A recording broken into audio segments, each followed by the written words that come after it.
এই দেখেন, এই যে সেই টেরাকোটা খুব সুন্দর, যা এক কথায় ভাষায় প্রকাশ করা যাবে না, এত সুন্দর টেরাকোটা। দেখেন এই যে বিউটিফুল।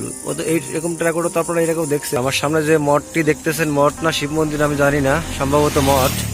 এটা হচ্ছে কলসকাঠি, আর বাকেরগঞ্জ জেলার উপজেলার বরিশাল জেলার খুব সুন্দর একটা মঠ।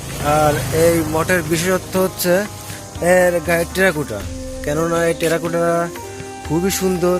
এর আগেও এরকম টেরাকোটা আমি নহলে তারপরে গোপালগঞ্জে কুষ্টিয়াতে দেখেছি। এই দেখেন, এই যে সেই টেরাকোটা খুব সুন্দর, যা এক কথায় ভাষায় প্রকাশ করা যাবে না, এত সুন্দর টেরাকোটা। দেখেন এই যে বিউটিফুল। এরকম টেরাকোটা তো আপনারা এরকম দেখছেন, আমি আপলোড দিছিলাম নড়াইল থেকে, নড়াইল জেলা থেকে। আর এটা হচ্ছে বরিশাল জেলা, বাকেরগঞ্জ উপজেলা। এই যে এইটা কি কার মাথা?